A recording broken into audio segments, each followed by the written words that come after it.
Alright, so let's continue taking a look at review problems for Skill Packet 4 for polynomial functions and rational functions. Here in problem number 8, they give me a polynomial function. It's partially in factored form. They want me to identify the x-intercepts and also identify the y-intercept. For the x-intercepts, for any function, you always let y equal 0. If you're on the x-axis, the y-coordinate must be 0. The y-coordinates are the output of our function. 3x plus 1, I can't factor that any further. The 5x squared plus 8x plus 3, let's see if we can factor that. 5 is a prime number. The only way to get 5x squared is 5x times x. Middle term is positive, the last term is positive. 3 is a prime number, so I've got plus 3 plus 1. 5 times 1 is 5, 3 times 1 is 3, and 5 plus 3 is 8. And then I like to write this as negative 3x plus 2 myself, but it doesn't really matter, I guess. So let's find the x-intercepts. This first factor is a two-step equation. If we set this equal to 0, and then subtract 1 and divide by 3. Another two-step equation, subtract 3 and divide by 5. A one-step equation, just subtract 1. A two-step equation, subtract 2 and divide by negative 3, so that'll actually be a 2/3. And so those are my x-intercepts. Is it going to let me select those? It is not. There we go.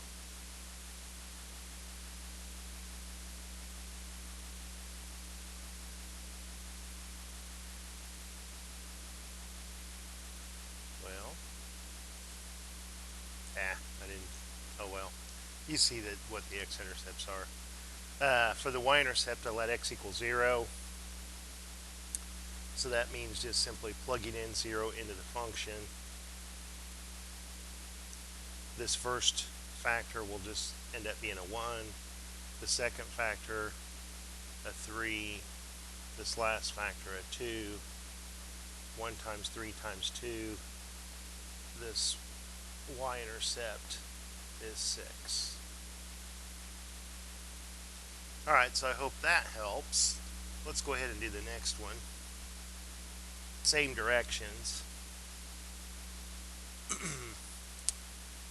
Let's see. Now, I'm going to have to use my rational zero theorem because I do not see the greatest common factor, and I do not see a way to factor this by grouping. So let's look at factors of my constant term, my possible numerators, the factors of 36. 36 has a lot of factors. 1, 2, 3, 4, 6, 9, 12, 18, and 36. So hopefully I got all of them. But here with the leading coefficient of 1, that's my possible denominator. So this list is just generated again. So here's my list of possible rational zeros.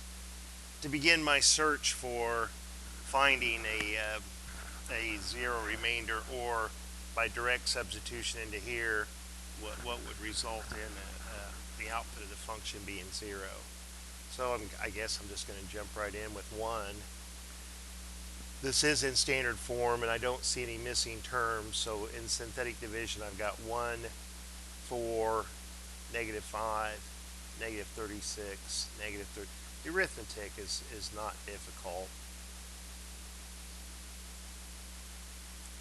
We'll probably find it pretty quickly, but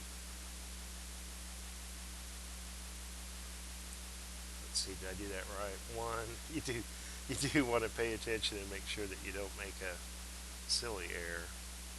And then this is negative. So this guy is not 0.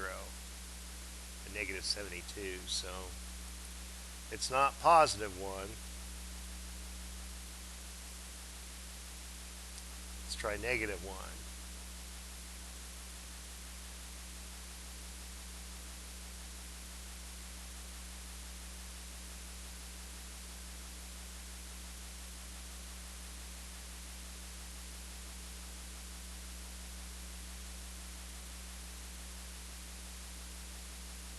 So this is not 0 as well. Hopefully I'm not making silly errors.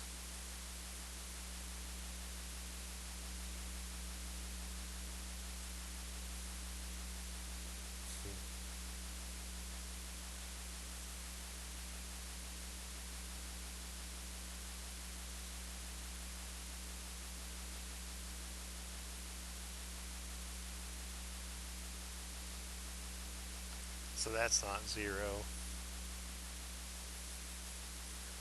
I'm listening to the radio as I'm doing this and listening to Bob and Tom. There's a comedian, Greg Hahn, on it. It's making me laugh, and I'm afraid that I'm already prone to silly arithmetic errors. So there we go. All right, so we found what? Negative 2. So we know that x plus 2 is a factor.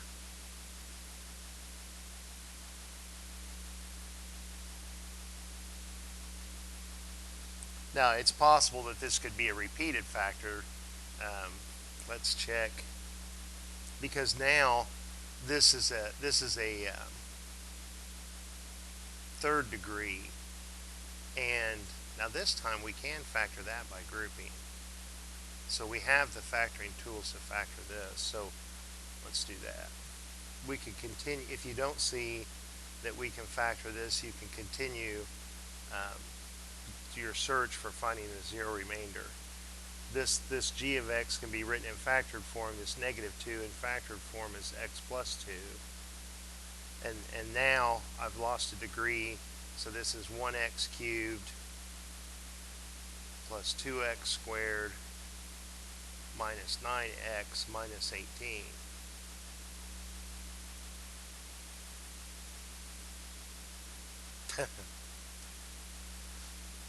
If I set this equal to, well, let's, for this factor by grouping, a few of the students had told me earlier that they like to do it in a box. Now, this is one time when you don't enter it diagonally, you just go across. So x cubed and 2x squared and negative x,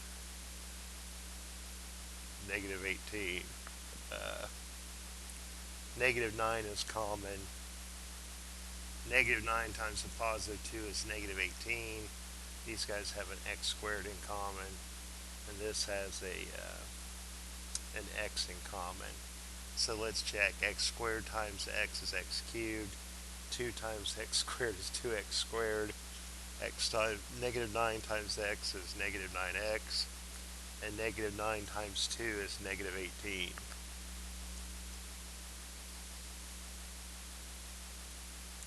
Now they have Mark Sweeney on. He's another comedian that's really funny. Alright, so I've got x plus 2. I've got another x plus 2. So see, it did have it repeated. And then x squared minus 9. X squared minus 9 factors to x plus 3 and x minus 3. So we have these repeated. You know, we could write this as x plus 2 squared and x. Well, no, x plus 3, x minus 3. Alright, so I've got x-intercepts of x equals negative 2, x equals negative 3, and x equals positive 3.